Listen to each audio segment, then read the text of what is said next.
शिष्य कौन है? सिखापन गुरु के माने, जो गुरु की सीख मानता है और साधु गुरुजनों के आज्ञा में चलता है, वह शिष्य है। अब साधु गुरु कौन?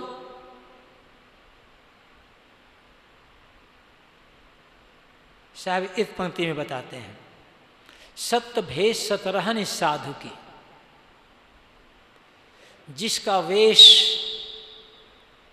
सात्विक। यहां तो कहा गया है सत्य वेश, लेकिन वेश में क्या सत्य सत्य है? सात्विक वेश, सादा, रहन सहन सादा हो,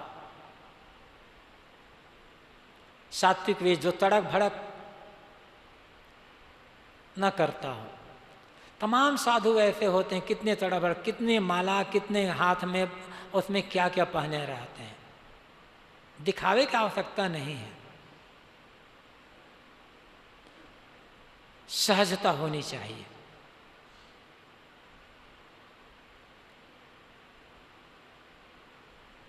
सत रहनी, खास बात है, रहनी सतता पूर्ण हो। वेश तो सात्विक है, सादा है, लेकिन रहनी सतता पूर्ण नहीं है, तो वेश क्या करेगा? वेश में साधुता नहीं है। साधुता का एक वेश होता है, हर मत, हर पंथ संप्रदाय में अपना एक अलग वेश होता है। उस वेश से पहचान में आता है कि अमुक संप्रदाय या अमुक मत परंपरा के साधक हैं, लेकिन उस वेश में साधुता नहीं है। साधुता तो जीवन के आचरण में है। जिसकी रहनी सतता पूर्ण नहीं है, छल कपट का व्यवहार है, बाहर कुछ और भीतर कुछ,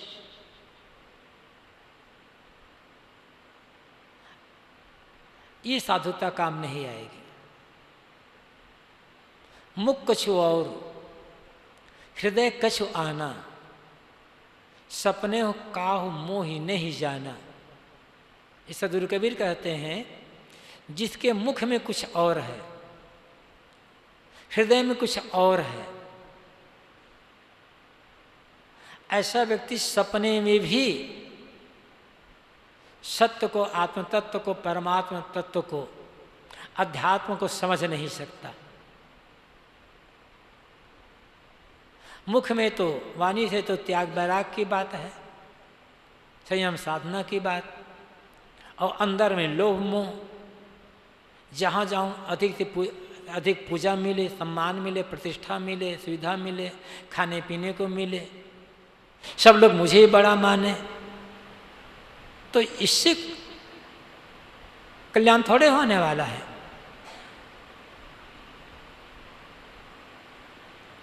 मुख हृदय जाके एके होई, कहें कबीर पद बूझे सोई। जिसके मुख और हृदय में एक जैसी बात है,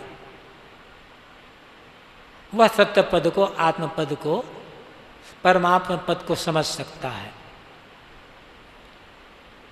हमें प्रवचन करना ना आता हो, भजन गाना ना आता हो, कोई लेख लिखना या किताब लिखना ना आता हो, लेकिन हमारा मन शांत हो, हमारा आचरण शुद्ध हो, त्याग वैराग से पूर्ण हो, तो हमारा घाटा क्या हो जाएगा? पहली बात तो हमें ये समझना होगा, जितने भी संत साधक हैं, चाहे वो किसी मत पंथ के हैं, हम सिर्फ अपने कल्याण के लिए, दुख निवृत्ति के लिए ही घर छोड़ करके संतों गुरुजनों की शरण में आए हैं। लोगों का कल्याण करने के लिए नहीं आए हैं, गुरु बनने के लिए, बाबा बनने के लिए, महंत बनने के लिए नहीं आए हैं। एक ही कामना थी कि संतों और गुरुजनों की शरण में जाएंगे उनके बताए नियम के अनुसार चल करके कल्याण का काम करेंगे। बस उसी को आगे रखना है। वही भावना जब आगे रहेगी तो कहीं भटकाव नहीं होगा, दुराशिपाव नहीं होगा। और वह भावना भूल गई, वो उद्देश्य भूल गया, तो भटकाव के अलावा और कुछ मिलेगा नहीं। चाहे वो साधु के लिए हो, चाहे भक्तों के लिए, चाहे सज्जनों के लिए हो, जितने भी साधक हैं, साधक तो सब है, सबके लिए नियम एक जैसा है। सत रहनी, सतता पूर्ण आचरण, निरंतर अपने आप को कसते रहना होगा। ये कहने सुनने की बात नहीं है, साहब ने भी कहा है कुछ रहने गहन की बाता। वो जो दशा है रहने गहनी की बात है। ग्रहण इंद्रियों से होता है और रहना मन से होता है। आचरण इंद्रियों से होगा, किसी भी सद्गुण का आचरण इंद्रियों से होगा। और रहने का मतलब क्या है? मन का शांत हो जाना, निर्विकार हो जाना, मन का कहीं न ललचाना। और इसी को साहब ने कहा है, रहनी रहे तो गुरु हमारा। जो रहनी में रहता है, रहने में रहने का मतलब है मन का पूर्ण निष्कलुष हो जाना, पूर्ण शांत संतुष्ट, कुछ भी इच्छा बाहर न रह जाना। एक सज्जन आते थे आश्रम में, बड़े सरल थे। यहीं इलाहाबाद में एक इंटर कॉलेज में पढ़ाते थे। गुरुदेव जी की पुस्तक कल्याण पथ पता नहीं वो कितनी बार पढ़े होंगे। हर पेज में पता नहीं पूरा हर पेज अंडरलाइन किए रहता था उनका। एक बार वे आए, गुरुदेव जी से चर्चा कर रहे थे, कहे साहब अब मेरी कोई इच्छा बाकी नहीं रह गई है, सारी की सारी इच्छाएं मेरी पूरी हो गई, शांत हो गई, कोई इच्छा बाकी नहीं रह गई है। अब खाली एक ही इच्छा है, जीवन मुक्त होने की। गुरुदेव जी ने कहा वो इच्छा छोड़ दो ना, इसी समय जीवन मुक्त हो जाओगे।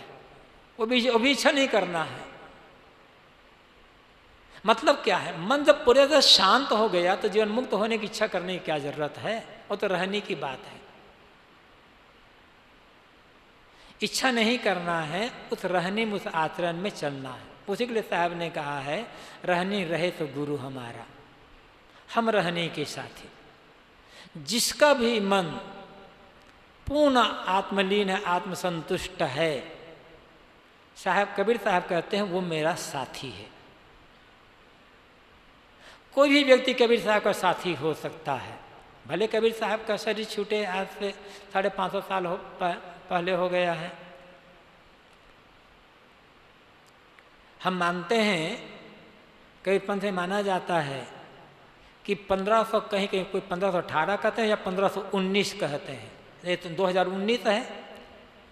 ये कबीर साहब के आत्मलीन होने की 5वीं शताब्दी है। तो आज भी कोई भी व्यक्ति कबीर साहब का साथी हो सकता है जब वो रहनी में रहता हो। बस साहब कहते हैं, सत्य भेष सत रहनी साधु की।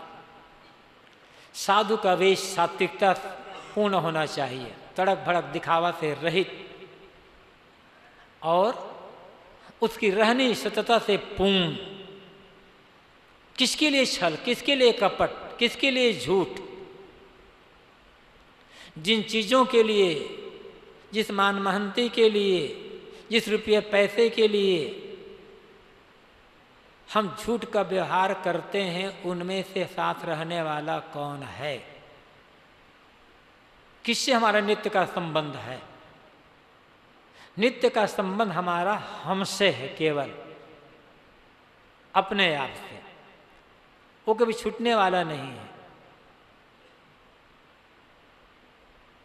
तो उसके लिए जैसे हमारा स्वरूप, हमारा अपना आत्मभाव सत्य है, तो उसमें स्थित होने के लिए आचरण भी सत्यता होना चाहिए। पूर्ण निश्चल निष्कपट भाव।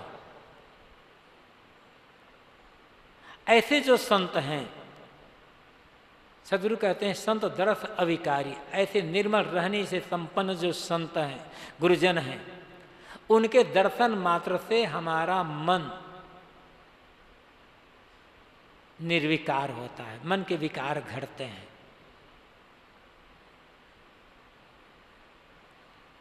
अनेक लोग इस आश्रम में आते थे। जब गुरुदेव जी थे, अभी भी ऐसे लोग आते रहते हैं, जब गुरुदेव जी थे तब आते थे। गुरुदेव जी से मिलते थे, कितने कितने परिचित होते थे, कितने अपरिचित होते थे। कोई 2 मिनट बैठता मिलते थे, कोई 5 मिनट, कोई आधा घंटा। और मिल करके जब निकलते थे तब ये कहते थे महाराज जी का दर्शन किया, मन को बड़ी शांति मिली। क्यों? शांत के बाद बैठे थे, इसलिए शांति का अनुभव हुआ। क्योंकि गुरुदेव जी का मन निर्विकार था, उनके पास, उनके बैठने मात्र से हमारे मन में वो भावना आती है। यदि हमारा मन उसे शुद्ध साफ है तब। तो सदगुरु कबीर कहते हैं कि जिनका वेश सात्विक है, जिनकी रहनी सतत से पूर्ण है, ऐसे संतों के दर्शन मात्र से ही हमारे मन की विकारी भावनाएं घटती हैं। इसलिए ऐसे जो संत हैं उनसे बराबर मिलते रहने की, उनके दर्शन करते रहने की आवश्यकता है। वही हमारे लिए संबल है कल्याण पथ के।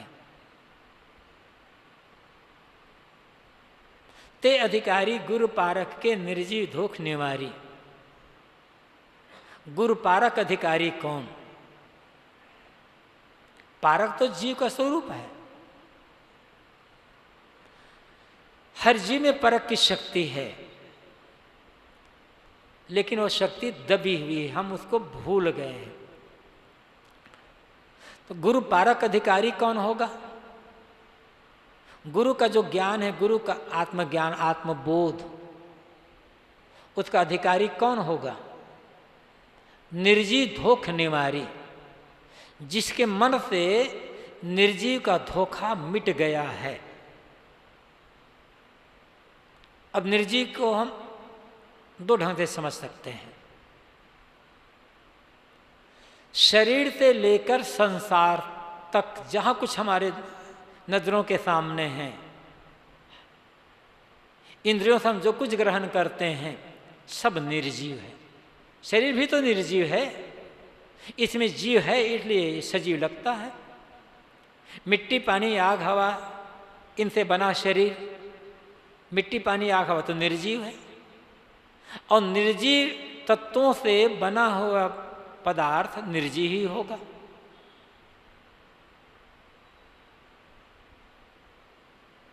तो शरीर से लेकर संसार तक जो कुछ है सब निर्जीव है, अनात्मा है। इस निर्जीव पदार्थों में सुख मिलेगा जिसके मन से यह धोखा समाप्त हो चुका है, सुख पाने का भ्रम। गुरु पारक अधिकारी हुआ होगा। अभी तो हमारा मन ललचाता रहता है ना, देख देख करके, इसमें सुख है, इसमें सुख है, इसमें सुख है, इसमें सुख है, और उनको हम महत्वपूर्ण मानते रहते हैं। तो जितना हमें बाहर चीजें महत्वपूर्ण जान पड़ेंगी, उतना अपना महत्व समझ में नहीं आने वाला है।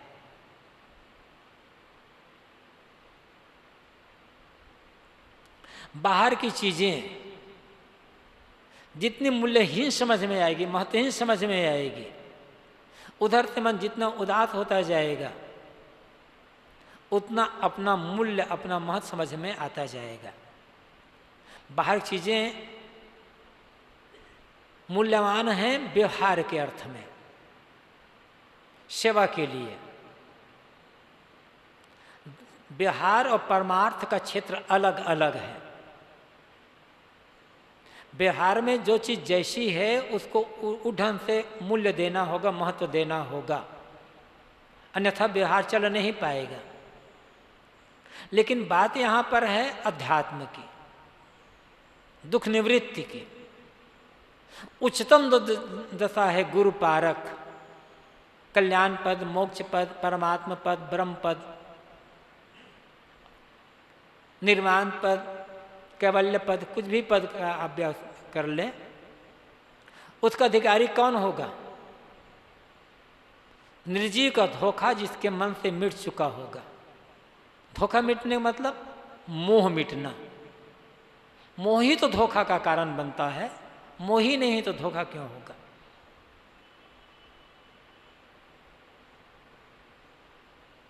बाहर की चीजें मेरी है, उसमें सुख है, यह भ्रम जब मिट जाएगा तब आत्मपद समझ में आएगा। निर्जीव धोख नहीं मारे, मन से जो हम कल्पना करते हैं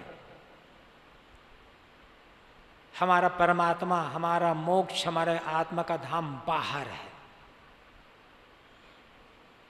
बाहर से परमात्मा मिलेगा तब हम पूर्ण होंगे, बाहर से ईश्वर में जब मिल जाएंगे तब हम पूर्ण हो जाएंगे। ये भावना भी निर्जीव है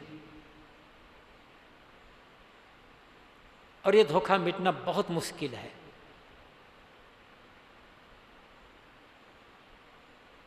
यहां हम परख नहीं कर पाते। जिंदगी भर जड़ पिंडियों, निर्जीव पिंडियों की पूजा करते रह जाते हैं, धोखा मिटता नहीं है। बड़े ज्ञानी हैं, बड़े विद्वान हैं, बड़े त्यागी हैं, बड़े संयमी हैं, वैराग्यवान हैं, लेकिन जिंदगी भर निर्जीव पिंडियों की पूजा करते रह जाते हैं। जो बिल्कुल भोले भाले हैं, जिन्हें धर्म अध्यात्म की कुछ भी समझ नहीं है, जो स्थूल बुद्धि वाले हैं, उनके लिए तो एक सहारा कहा जा सकता है। भाई चलो ये चित्र है, मूर्ति है, इसकी पूजा करो, ये भगवान है, तुम्हारा बेड़ा पार कर दे, तो उनके एक सहारा है कुछ आगे बढ़ने के लिए। लेकिन समझदार हैं, समझते हैं, बुझते हैं, सब कुछ को करते हैं, फिर भी वो धोखा नहीं मिट रहा है। कितना भ्रम में आदमी जीता है।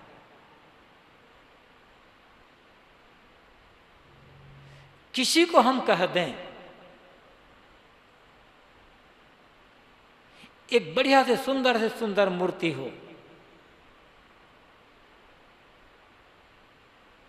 और मूर्ति केवल संगमरमर पत्थर से नहीं, चांदी सोने की भी मूर्ति बना दो,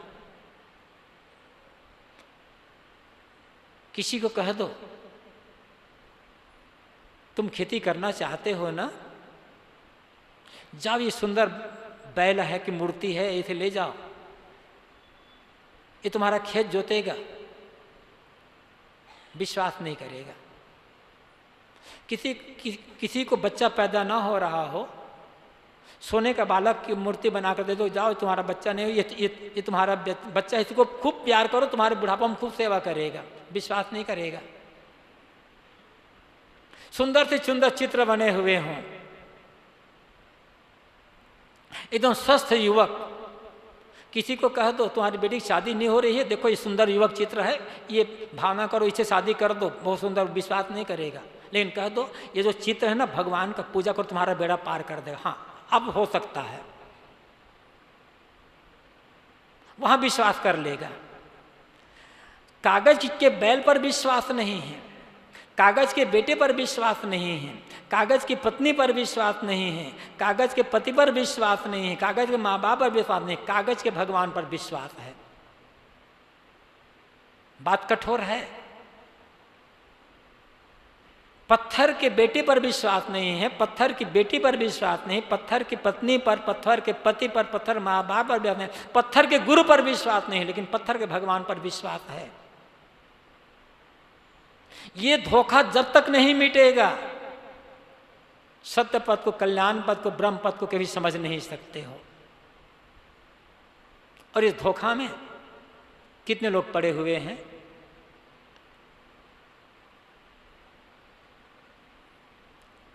जिंदगी बीत जा रही है निर्जी की पूजा करते करते करते करते, कुछ पता नहीं चला कि मैं कौन हूं।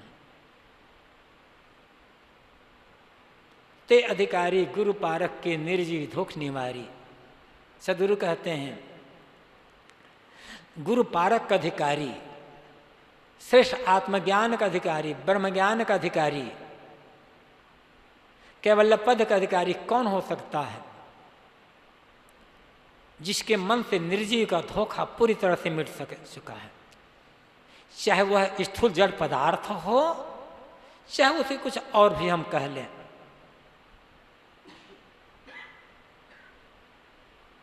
जड़ पदार्थों का मोह छोड़ना तो सरल हो जाता है, लेकिन जिसे एक बार भगवान मान लिया गया,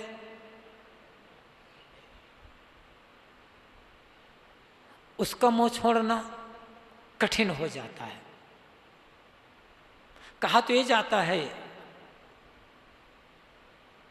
किसी ने प्राण प्रतिष्ठा की जाती है, फिर जीवित हो जाता है, तो प्राण प्रतिष्ठा कर दो, तुम्हारा बेटा जीवित हो जाएगा। उसे प्राण प्रतिष्ठा कर दो, तुम तो जीवित हो जाएगा, बेटा मान लो ना, हर्ज क्या है। लेकिन ये धर्म गुरु लोग और पुरोहित लोग इतना भटका करके रखे हैं कि क्या कहा जाए। बस होता यह है आमदनी का जरिया। ऐसे मंदिर बना दो जहां कोई मूर्ति नहीं है, कौन आएगा देखने के लिए? मूर्ति रख दो, फिर वो मूर्ति आपको बैठे बैठे जिंदगी भर खिलाती पिलाती रहेगी। इसके लिए ये धंधा चलाया गया है, लेकिन ये धंधा को हम समझ थोड़े पाते हैं, और नहीं समझ पाते, इसीलिए पूजा भी कर रहे हैं, भक्ति भी कर रहे हैं, सेवा भी कर रहे हैं, साधना भी कर रहे हैं, लेकिन मन का धोखा मिट नहीं रहा है, भ्रांत भी मिट नहीं रही है, आत्मबोध नहीं हो रहा है। सदगुरु कहते हैं ते अधिकारी गुरु पारक के निर्जीव धोख निवारी। गुरु पारक अधिकारी वह होगा जिसके मन से निर्जीव का धोखा मिट चुका होगा। जब पदार्थों से सुख पाने की भावना और जब पदार्थ हमारा बेड़ा पार कर देगा, ये भावना जब मिटेगी, तब सत्य पद को समझ में आ पाएगा, वही अधिकारी हो सकेगा। गुरुमुख सुख अनुमान रहित पद बसे आनंद अटारी, प्रेम भाव साधन सेवकाई कहीं कबीर पुकारी।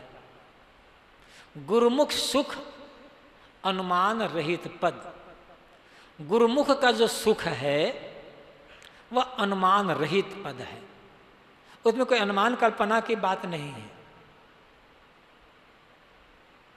गुरुमुख सुख क्या है? गुरु के बताए रास्ते पर, ज्ञान सेवा भक्ति संयम साधना के रास्ते पर चल करके, कहना चाहिए मन की जो निर्मलता है, मन का जो संयम है, आत्मस्वस्थता है, इसका जो सुख है अनुमान रहित है, इसमें कोई अनुमान कल्पना नहीं है। प्रत्यक्ष देख सकते हैं, जितना जितना हमारा मन अंतर्मुख होता जाएगा, संयमित और निर्मल होता जाएगा, उतना उतना सच्चे सुख का अनुभव होता जाएगा। इसमें अनुमान की क्या जरूरत है? बाहर का कोई भी सुख स्थिर रहने वाला नहीं है, क्योंकि बाहर जिन प्राणी पदार्थों में हम सुख मानते हैं वो प्राणी पदार्थ ही स्थिर नहीं है, एक भ्रम है उनमें क्या यहां से सुख आ रहा है। लेकिन मन की निर्मलता का सुख इसमें कौन सा अनुमान है? इसको कौन छीन लेगा?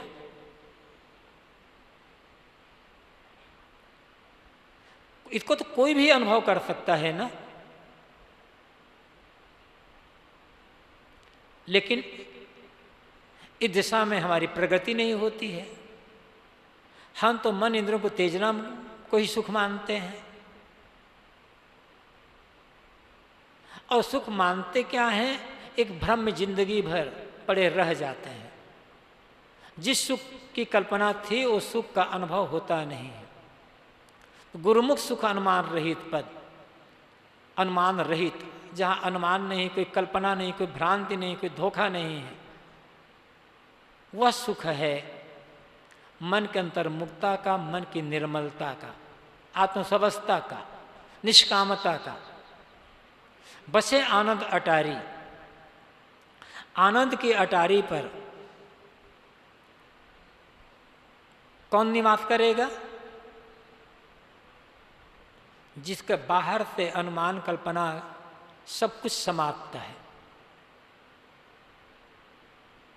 जो गुरु ज्ञान को समझता है और मन को निष्काम निर्मोह बनाकर अंतर्मुख कर लिया है, आनंद के अटारी पर वही निवास करेगा। वो आनंद का अटारी कहीं बाहर नहीं है, भीतर है। भीतर ही कहना ये एक तरीका है, व्यक्ति का अपना आपा है। इसलिए कहीं भटकने की, कहीं कुछ पाने की कल्पना करने की आवश्यकता है नहीं। प्रेम भाव साधुन सेवकाई, कहीं कबीर पुकारी। लेकिन साहब कहते हैं इसका अनुभव करना चाहते हो, एक रस इस मार्ग में आगे बढ़ते रहना चाहते हो या टिके रहना चाहते हो, तो एक ही रास्ता है, संतों गुजनों के लिए प्रेम भाव और उनकी सेवकाई। यदि संतों गुजनों से प्रेम भाव घट गया तो फिर कल्याण पथ में आगे बढ़ा नहीं जा सकता। जीवन पर्यंत संतों गुजनों का सहारा लिए रहने की आवश्यकता है। अब कोई कह सकता है हमारे गुरु का शरीर नहीं रह गया, तो समाज तो है ना, समाज ही गुरु है। कोई कितना बड़ा से बड़ा हो गया, उसके लिए भी शरीर की रक्षा है, सब कुछ समाज ही तो रक्षा है। तो गुरु, ऐसे तो गुरु कभी नहीं मरते। गुरु तो ज्ञान है, और ज्ञान को सहारा देने वाले समाज है। अब गुरु नहीं है, उसके लिए बड़ा प्रेम, उसके लिए बड़ी भक्ति, और समाज उसके लिए, संतों का जो समाज है, निश्चित है समाज में छोटे बड़े अनेक किस्म के हर स्थिति के साधक हैं, लेकिन पूरा समाज का जो संवेश स्वरूप है वो तो शुद्ध है, उसके लिए प्रेम होना चाहिए। लेकिन समाज के लिए, अन्य संतों के लिए प्रेम नहीं है, तो गुरु के लिए भी प्रेम नहीं होगा। फिर गुरु के प्रति प्रेम करने का अर्थ है समाज के प्रति प्रेम करना, और समाज के प्रति प्रेम करने का अर्थ है साधुता का जो नियम है, गुरु ने जो नियम बताया है, उसके प्रति प्रेम करना। यही रास्ता है एक रस आगे बढ़ने के लिए, और कोई रास्ता नहीं है।